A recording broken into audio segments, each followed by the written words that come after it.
Alhamdulillahi Rabbil Alamin. Wassalatu wassalamu ala Rasulil Amin. Allahumma salli wa sallim wa barik ala nabiyyina Muhammad wa ala alihi wa ashabihi wa man tabi'ahum bi ihsanin ila yaumiddin. Qala Allah Ta'ala, ya ayyuhalladzina amanu taqullaha haqqa tuqatih wa la tamutunna illa wa antum muslimun. Bapak-bapak, ibu-ibu kaum muslimin rahimani wa rahimakumullah jami'an. Apa kabar semuanya bapak-bapak? Sehat? Alhamdulillah, kita selalu bersyukur kepada Allah Subhanahu wa taala atas segala kenikmatan yang begitu banyak Allah berikan kepada kita. Sehingga pada malam hari ini kita kembali dapat berkumpul. Tidak lain dan tidak bukan adalah untuk sama-sama belajar. Sama-sama berusaha bagaimana kita bisa memahami agama ini dengan benar.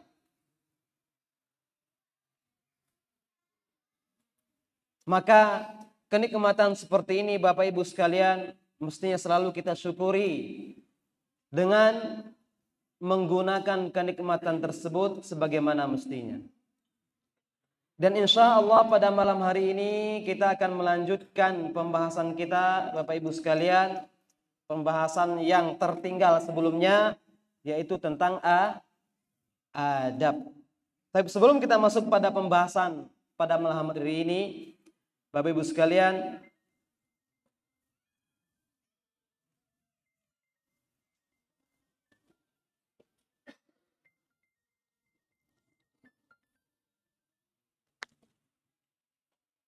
ya, bapak-bapak semua ini ya, sebelum kita masuk pada pembahasan, sudah saling kenal belum dengan yang dulu di samping kita, belakang kita, depan kita? Sudah ya? Ibu-ibu juga ya?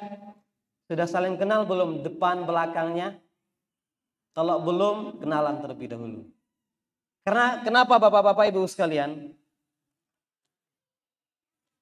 Kita usahakan ya, kita selalu berusaha bersahabat hingga ke surga. Jangan sampai kita hanya kenal sekedar di kajian saja. Selesai kajian sudah. Maksudnya bagaimana? Ketika ketemu di luar, di jalan, kita tetap saling sapa. Karena ini merupakan adab sebagai seorang muslim. Saling tegur sapa antar sesama. Begitu juga kita peduli terhadap saudara-saudara kita.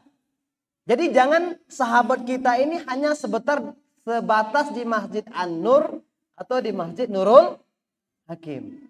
Tapi ketemu di pasar juga salam, bersalaman. Di jalan kalau nggak bisa tegur sapa saling klakson.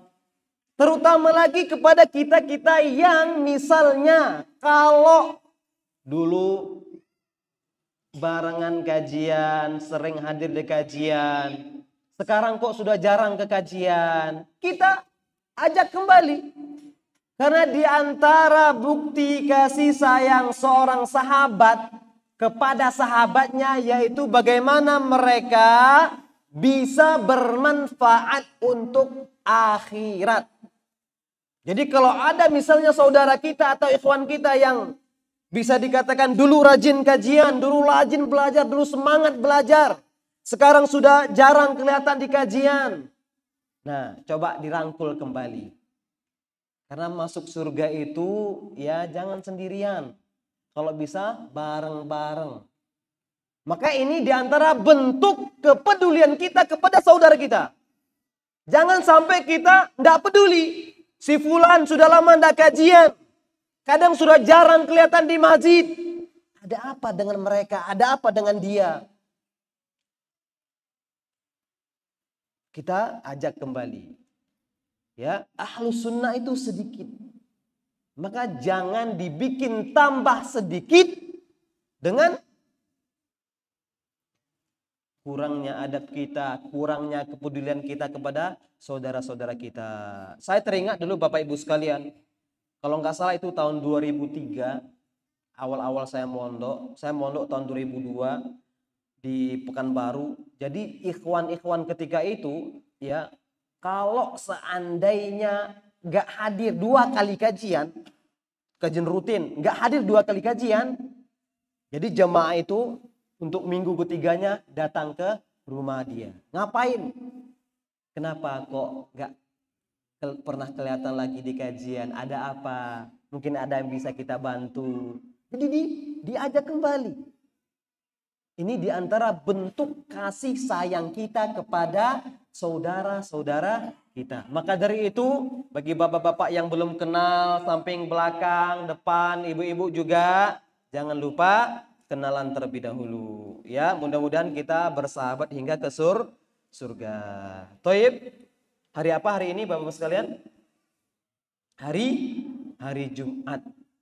Dan juga hari ini hari istimewa, Masya Allah. Bapak-bapak hari ini, malam ini istimewa, Masya Allah. Semangat ya. Dan selalu berusaha untuk semangat. Pada pembahasan sebelumnya kita telah membahas tentang apa ya pembahasan kita sebelumnya? Mulia dengan adab. Thayyib. Ada yang bisa menyebutkan di antara ciri atau tanda ilmu yang bermanfaat itu apa? 1. Yang kedua? Masya Allah. Di antara ciri atau tanda ilmu tersebut bermanfaat, yang pertama ilmu tersebut melahirkan rasa takut kepada Allah. Yang kedua, ilmu tersebut melahirkan adab dan akhlak yang mulia. Ya. Sebelumnya ya kita telah membaca beberapa hadis dari Rasulullah SAW. Dan pada malam hari ini kita akan membahas apa itu adab. Ya, sampai situ ya kemarin ya. Apa itu adab? Kira-kira apa itu adab bapak-bapak sekalian? Terkadang kita sering mendengar ya, adab seorang muslim sehari-hari.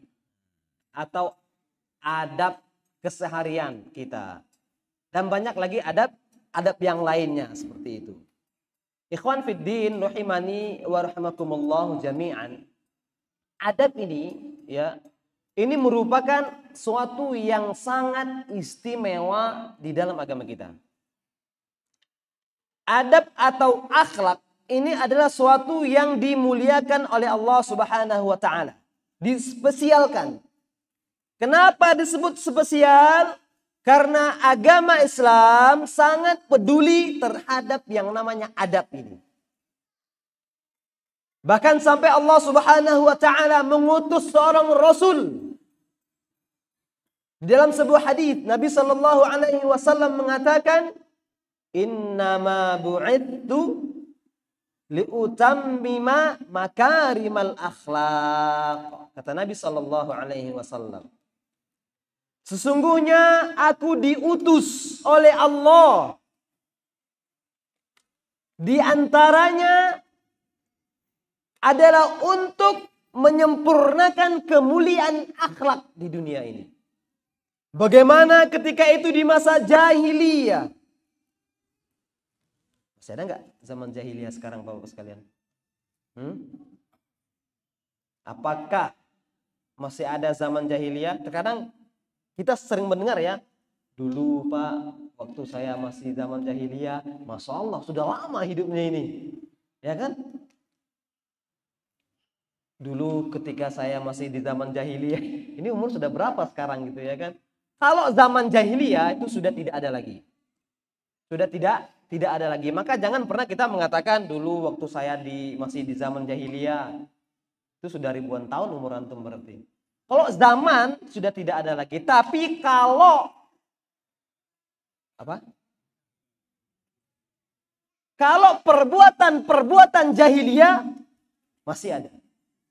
Tapi kalau zaman jahiliyah itu sudah lama sudah tiada.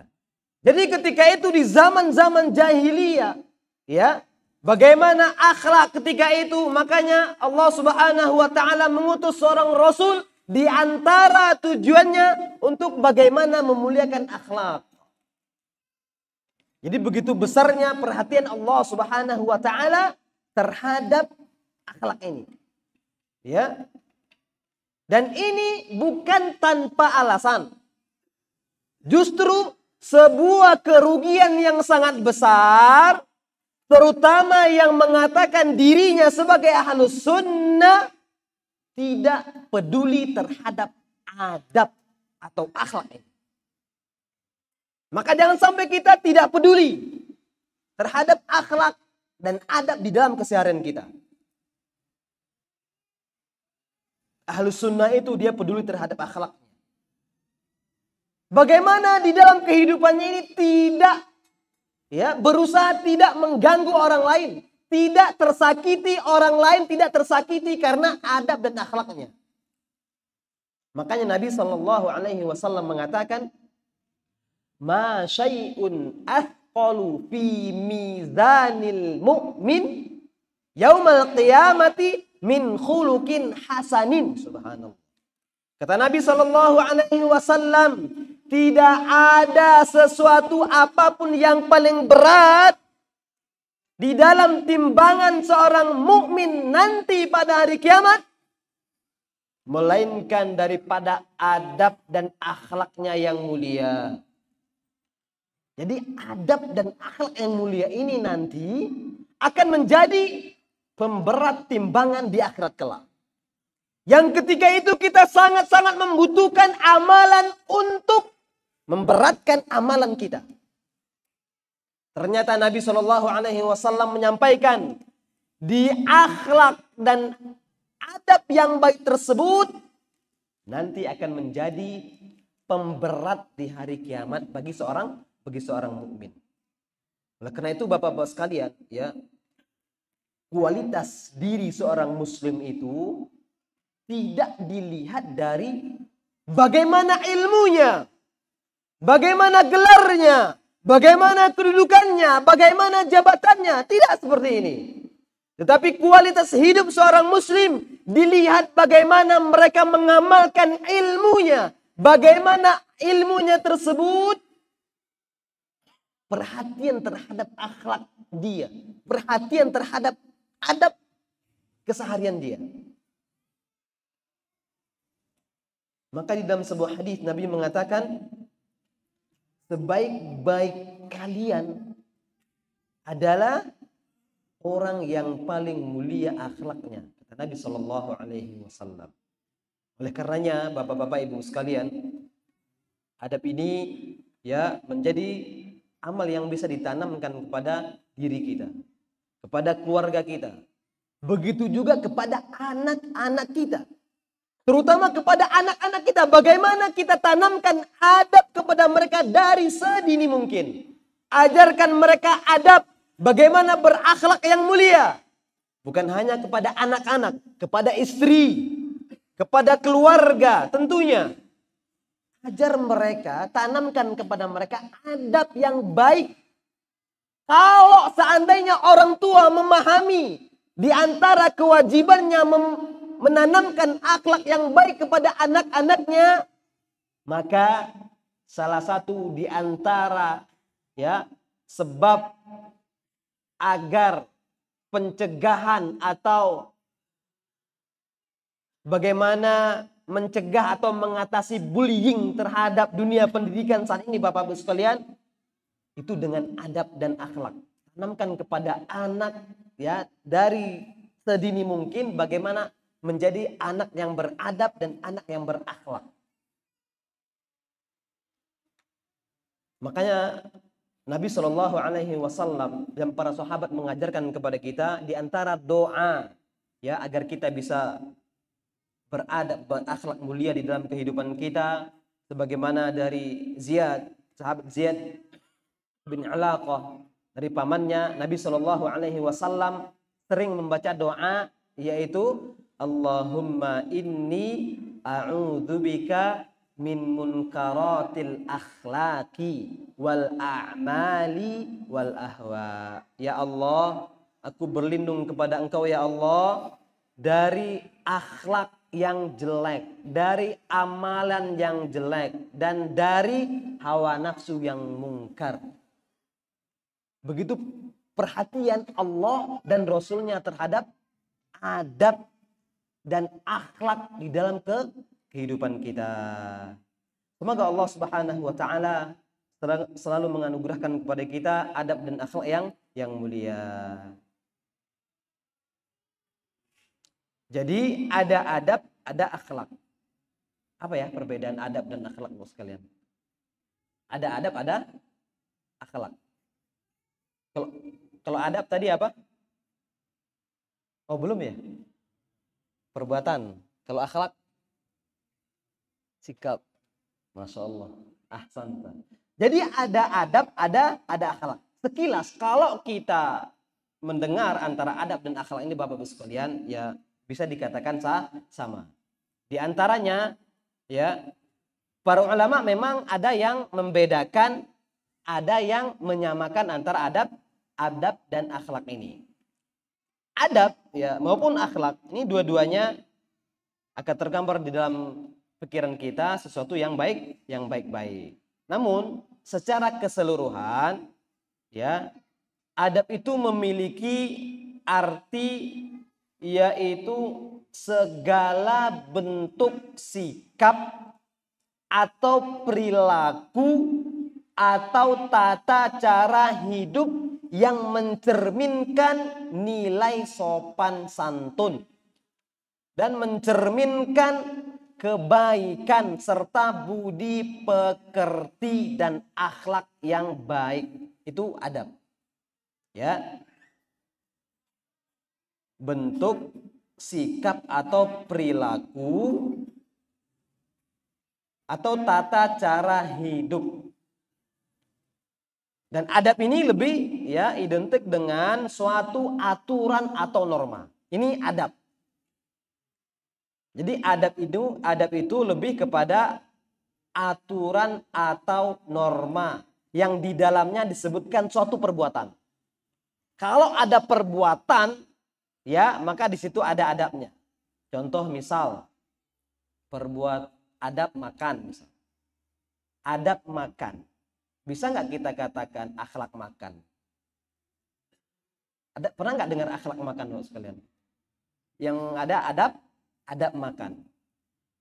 Jadi adab ini ya identik dengan suatu aturan atau norma yang di dalamnya disebutkan perbuatan-perbuatan atau adab minum, adab tidur, dan adab-adab yang lainnya. Ya, tidak dikatakan akhlak makan atau akhlak minum, tidak. Karena apa? Bagaimana adab makan? Ya, adab makan. Bagaimana adab makan? Makan dengan tangan kanan. Ya, yang pertama apa? Mengucapkan bismillah. Bismillah saja apa? Bismillahirrahmanirrahim. Boleh dua-duanya. Boleh keduanya. Tapi yang ma'ruf cukup dengan bismillah. Atau adab minum. Ya, jadi ada yang namanya adab makan, adab minum, adab berjalan dan lainnya. Itu tata cara makan. Kemudian, ya, akhlak. Ya. Kalau akhlak itu adalah suatu sifat yang tertanam di dalam jiwa seorang hamba. Jadi bedakan, ini di antara perbedaannya. Kalau adab tadi lebih kepada aturan atau norma, kalau akhlak itu lebih kepada sifat yang tertanam di dalam jiwa seseorang. Yang dia dengan melakukan suatu aktivitas tersebut lahir dengan sendirinya. Ini akhlak. Contoh misalnya ya seseorang ketika berbicara, dia berbicara dengan jujur. Ya. Ini akhlak, sifat yang tertanam pada jiwa seseorang. Atau ketika bertemu dengan orang tua, bagaimana akhlaknya. Jadi itu diantara perbedaan akhlak dan adab. Jadi akhlak itu sebagian ulama juga mengatakan suatu sikap yang keluar dari diri seseorang. Kemudian Bapak Ibu sekalian, termasuk di antara adab yang baik, kata para ulama, ya, akhlak yang mulia itu bagian dari adab seseorang. Makanya Nabi Shallallahu Alaihi Wasallam mengatakan kepada sahabat Abu Hurairah. Jadi ketika itu Nabi berwasiat atau menasihati sahabat Abu Hurairah Shallallahu Alaihi Wasallam. Apa kata Nabi? Alaika bihusnil khuluq. Wahai Abu Hurairah, seharusnya engkau selalu memiliki akhlak yang baik, kata Nabi Shallallahu Alaihi Wasallam. Kemudian Abu Hurairah bertanya, ya Rasulullah, apakah yang dimaksud dengan akhlak yang baik tersebut? Maka kata Nabi Sallallahu Alaihi Wasallam mengatakan, akhlak yang baik itu, ini akhlak ya, bukan adab. Akhlak yang baik itu, kata Nabi Sallallahu Alaihi Wasallam, yang pertama, tasilu man qata'aka. Di antaranya, engkau menyambung tali silaturahmi kepada orang yang memutuskan. Kemudian kata Nabi, yang kedua, engkau memaafkan kesalahan orang lain kepadamu. Ini termasuk akhlak yang baik. Kemudian kata Nabi, dan apabila engkau memberi orang, dan apabila termasuk di antara akhlak yang baik itu, yaitu engkau memberi kepada orang yang enggan memberi kepadamu. Ini termasuk akhlak yang baik. Jadi Nabi mengatakan di antara yang termasuk akhlak yang baik itu kita menyambung tali silaturahmi kepada orang yang memutuskan tali silaturahmi kepada kita. Misalnya Bapak-bapak sekalian ya, terkadang di dalam hidup bertetangga itu tak lepas dari yang namanya permasalahan. Terutama hidup di dalam tetangga. Terkadang ada yang tidak saling sapa. Tidak saling sapa 2 hari, 3 hari, sampai bahkan bertahun-tahun. Ini kekeliruan. Makanya seseorang dikatakan memiliki akhlak yang baik apabila dia menyambung tali silaturahmi atau tali persaudaraan kepada orang yang telah memutuskan. Kemudian Nabi juga mengatakan di antara akhlak yang baik itu, ya, apa kata yang kedua tadi, yaitu engkau memaafkan orang yang menzalimimu. Kemudian kata Nabi yang ketiga, engkau memberi kepada orang yang enggan memberi kepadamu. Bahkan ya, senyum kita kepada saudara kita itu adalah akhlak yang baik. Subhanallah. Cuma senyum kepada saudara kita, ini merupakan akhlak yang baik. Makanya Nabi Shallallahu Alaihi Wasallam mengatakan, tabassamuka fi wajhi akhika shadaqatun. Senyummu kepada saudaramu itu merupakan sedekah. Subhanallah. Hanya dengan senyuman kita bersedekah. Maka Bapak Ibu sekalian ya, antara adab dan akhlak ini ya secara gambaran dua-duanya kita katakan hal yang sama, yaitu merupakan perilaku yang di sana dilakukan oleh seseorang. Adapun perbedaannya hanya sebatas dari kalau adab itu adalah aturan dan norma di dalam suatu perbuatan, kalau akhlak ini adalah sifat yang tertanam pada jiwa seseorang. Namun sebagian ulama mengatakan di antaranya Imam Ibnul Qayyim rahimahullah taala, beliau mengatakan adab itu adalah terkumpulnya sifat-sifat kebaikan di dalam diri seorang hamba. Ini kata beliau. Terkumpulnya sifat-sifat kebaikan di dalam diri seorang hamba. Kalau seperti itu, kadang kita mendengar adab yang baik, adab yang buruk. Kira-kira ada nggak adab yang buruk Bapak sekalian? Hah? Ada nggak kira-kira adab yang buruk? Tidak ada. Karena adab itu adalah terkumpulnya sifat-sifat kebaikan. Kalau sifat tersebut tidak baik, maka itu bukan dikatakan adab. Itu dikatakan perbuatan yang tidak baik. Karena adab itu adalah terkumpulnya sifat-sifat kebaikan pada diri seorang hamba. Kalau yang ada ya, perbuatan yang tidak baik, maka itu tidak dikatakan adab. Tapi dikatakan perbuatan yang tidak baik. Maka kita garis bawahi, yang ada cuma adab yang baik. Adab yang tidak baik maka itu tidak dikatakan adab, tetapi dikatakan perbuatan yang tidak baik. Kemudian juga ada ulama yang mengatakan adab itu adalah perilaku, baik itu perbuatan, perkataan atau keadaan yang baik-baik. Yang baik-baik itu adalah adab, subhanallah. Dan juga sebagian ulama mengatakan, ya, adab itu adalah engkau berada di dalam ajaran yang sesuai dengan sunnah Rasulullah. Subhanallah. Ini lebih lagi. Jadi adab itu ketika engkau berada di jalan sunnah Rasulullah. Makanya ikhwan sekalian, orang yang belajar sunnah, orang yang belajar ngaji itu bagus, subhanallah. Adabnya semakin hari semakin baik. Orang yang selalu belajar agama, orang apalagi yang selalu belajar sunnah nabawiyah, itu semakin bagus. Baik dari segi akhlak, adab, begitu juga pemikirannya. Perlakuannya, perbuatannya, perkataannya baik. Semakin belajar semakin baik. Kenapa? Karena yang mereka pelajari ini adalah qala Allah, firman Allah, qala Nabi, hadis Nabi, dan nasihat-nasihat dari para ulama.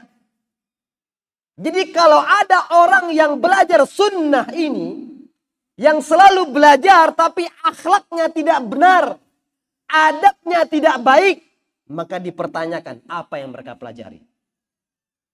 Kenapa ahlus sunnah itu semakin hari semakin baik, semakin bagus akhlaknya, tutur katanya bagus, adabnya baik, akhlaknya mulia? Karena mereka mempelajari sunnah manusia terbaik. Karena mereka mempelajari bagaimana kehidupan Nabi terbaik. Karena mereka mempelajari bagaimana keseharian Rasul terbaik. Subhanallah. Maka ini diantara ciri ahlus sunnah. Adabnya baik, tutur katanya baik. Karena yang mereka pelajari, yaitu yang mereka contoh, yang mereka ikuti manusia terbaik di antara manusia yang ada. Bahkan Nabi terbaik di antara Nabi yang ada. Bahkan Rasul terbaik di antara Rasul yang ada. Subhanallah. Maka ahlus sunnah itu ya mulia dengan adabnya. Siapa Nabi terbaik? Nabi Muhammad. Dari antara sekian ribu Nabi. Nabi ada berapa? Jumlah Nabi? Ada 25 itu di dalam Al-Quran. Tetapi Nabi itu kalau keseluruhannya jumlah Nabi itu banyak bapak-bapak sekalian. Nabi sebagaimana di dalam sebuah hadis dari sahabat Abu Dzar radhiyallahu anhu. Jumlah Nabi di hadis yang pertama beliau bertanya kepada Nabi, "Ya Rasulullah, apakah Nabi Adam Nabi yang pertama?" Iya. Kemudian berapa jumlah Nabi? Kata beliau, Nabi SAW menjawab, jumlah Nabi 120.000. Ini jumlah Nabi. Kemudian berapa jumlah para Rasul ya Rasulullah? Kalau Rasul jumlahnya 300 lebih. Ini Rasul. Jadi Nabi berapa? Nabi 120.000. Rasul 300 lebih. Ini di hadis yang pertama. Kemudian di hadis yang kedua dari sahabat Abu Dzar juga beliau bertanya kepada Nabi, berapa jumlah Rasul? Hadis yang kedua Nabi SAW mengatakan jumlah Nabi itu 124.000 lebih kurang. Kemudian Rasul berjumlah 313. Kemudian ada satu hadis lagi dari sahabat Abu Umamah Al-Bahili. Beliau bertanya kepada Nabi, berapa jumlah para nabi? Nabi mengatakan 120.000. Kemudian jumlah para rasul 313. Ini diantara hadis-hadis yang menjelaskan jumlah nabi dan jumlah para rasul. Namun Bapak-bapak sekalian, Allah taala alam bisawab, ya. Sebagian ulama mendhaifkan hadis yang ada. Sebagian ulama mengatakan hadis yang mengatakan jumlah nabi sekian dan sekian itu dhaif. Tapi sebagian ulama ada yang mensahihkan. Namun, ya, kalau kita ambil kesimpulan dari 3 hadis tadi, maka sikap kita menjawab berapa jumlah nabi dan berapa jumlah rasul. Jumlah nabi itu Allah yang mengetahui jumlah mereka. Tetapi kalau dijumlahkan lebih kurang 120 lebih. 120.000 lebih kurang. Atau sampai 124.000. Ini jumlah nabi. Adapun jumlah rasul, hanya Allah yang mengetahui jumlah mereka. Namun kalau dijumlahkan sekitaran 300 belasan. Ini jumlah rasul. Jadi di antara 124.000 nabi dan 315 rasul, nabi yang paling mulia adalah Nabi Muhammad dan rasul yang terbaik adalah Nabi Muhammad SAW. Makanya sebagai pengikut Nabi SAW harus memiliki akhlak dan adab yang mulia. Karena apa? Karena yang mereka contoh adalah manusia terbaik. Ini diantara ulama mengatakan pengertian daripada adab. Sebagian dikatakan oleh para ulama, Syekh Shalih Al-Utsaimin mengatakan, ya, adab itu adalah apa-apa yang dipuji oleh syariat dan adat. Apa yang dipuji oleh syariat dan adat. Ya, ibarat kata pepatah, kami itu adat bersandi, ada yang bersandi sarak bersandi kitabullah. Sarak mengatur, adat memakai. Bagi orang Minang soal paham. Bahkan Syekh Muhammad Kamil mengatakan adab itu adalah terkumpulnya tabiat yang baik pada diri seseorang. Oleh karena itu Bapak-bapak Ibu sekalian, ini pentingnya, ya, urgentnya adab bagi kita. Dan adab ini sangat banyak sekali. Ya, sangat banyak sekali. Mulai dari adab keseharian kita, ya. Bahkan begitu pedulinya Islam terhadap adab ini, adab masuk WC, adab tidur, adab berjalan, adab makan, semuanya ada adabnya. Bahkan adab malam pertama pun ada adabnya. Apa adab malam pertama? Masya Allah, sering praktek ini. Adab malam pertama pun ada. Ini bagi yang belum menikah. Perhatikan adab malam pertama. Bagi yang sudah menikah juga nggak apa-apa. Mana tahu mau nambah, ya kan? Adab malam pertama, mentang-mentang sudah halal langsung gas, enggak. Ya, tapi Nabi mengajarkan, ya, sebelum mendatangi istri sholat dua rakaat. Ini bagi akhwat yang belum nikah, bagi ikhwan yang belum nikah, sebelum mendatangi istri, ya, sholat dua rakaat. Setelah sholat ngapain? Datangi istri, pegang kepalanya, baca doa. Ya, coba praktekkan ya. Allahumma inni as'aluka khairaha wa khaira ma fiha. Nah, setelah itu silahkan. Begitu juga adab-adab yang lainnya. Jadi jangan sampai hidup kita, ya, lupa dengan adab. Bahkan Imam Malik pernah mengatakan, dulu ibuku menyuruhku untuk belajar adab. Sebagaimana dikatakan ibu Imam Malik, idhab ila Rabi'ah, kata ibunya, fata'allam min adabihi qabla ilmihi. Wahai Malik, kata ibunya, Imam Malik, pergi engkau ke Imam Rabi'ah, kepada guru Imam Malik, kamu pelajari adabnya sebelum kamu pelajari ilmunya. Ini Imam Malik. Makanya beliau mengatakan, ya, ta'allamil adab. Pelajarilah adab, kata beliau, qabla an tata'allamal ilm. sebelum engkau belajar ilmu. Begitu pentingnya adab ini Bapak-Bapak sekalian. Para ulama mengaitkan, mengedepankan adab dibandingkan ilmu. Makanya tidak salah dikatakan al-adabu fauqal ilmi. Adab itu di atas ilmu. Kenapa para ulama mengaitkan adab itu di atas ilmu? Dikatakan bil adabi tafhamul ilm. Dengan adablah kalian bisa memahami ilmu dengan baik. Makanya jamaah sekalian, ya. Kalau kita sudah lama ngaji, itu harus dan seharusnya adab.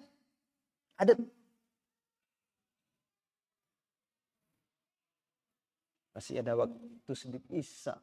Oh, masih ada waktu sedikit Pak ya. Kalau kita sudah lama ngaji, Masya Allah. Coba perhatikan adab kita. Coba perhatikan keseharian kita. Baik kepada tetangga, kepada anak, kepada istri. Lebih-lebih lagi kepada istri, subhanallah. Ya, Bapak Ibu sekalian, kepada istri ini bagi bapak-bapak. Kata Nabi SAW, akmalul mu'minina imanan ahsanuhum khuluqa wa khiyarukum linisaihim. Ini bapak-bapak, bagi seorang suami, Nabi mengatakan kaum mukmin yang paling sempurna imannya adalah mereka mukmin yang memiliki yang akhlaknya baik. Kemudian Nabi melanjutkan, dan yang paling baik di antara kalian adalah kalian yang paling baik kepada istri kalian. Subhanallah. Jangan sampai kepada kawan, subhanallah, memuliakan kawan, memuliakan bos, tapi di rumah kepada istri perkataannya sembarangan. Kepada istri tidak beradab. Ini kesalahan. Kepada kawannya dimuliakan, adabnya Masya Allah. Tapi kepada istri adabnya kurang.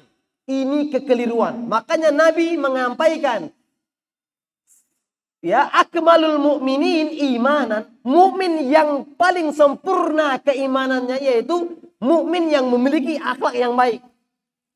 Dan sebaik-baik kalian adalah orang yang paling baik akhlaknya kepada istri-istrinya. Subhanallah. Jangan kebalikannya Bapak-bapak sekalian. Ya, kepada kawan kita dimuliakan, disanjung-sanjung. Subhanallah. Tapi kepada istri tidak ada adab. Ngomong sembarangan atau bersikap sembarangan, ini kebalik. Harusnya kepada keluarga kita itu lebih mulia adab kita. Sudah masuk waktu Isya ya. Qadarullah Bapak sekalian. Ya, karena waktu kita sudah menunjukkan masuk waktu Isya, maka kita cukupkan sampai di sini. Qadarullah. Seharusnya tadi hanya menyingkat pembahasan tapi gak bisa disingkat.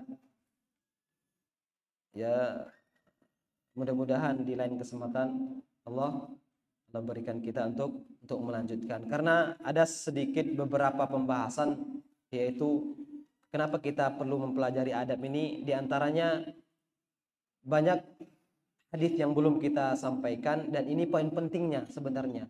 Ya, poin yang terpenting yaitu kita berbicara adab ini lengkap dengan hadis dan keutamaan yang disampaikan oleh Nabi Shallallahu Alaihi Wasallam. Namun qadarullah waktu sudah tidak mencukupi, kita cukupkan insyaallah pada sampai di sini. Mudah-mudahan di lain kesempatan kita lanjutkan.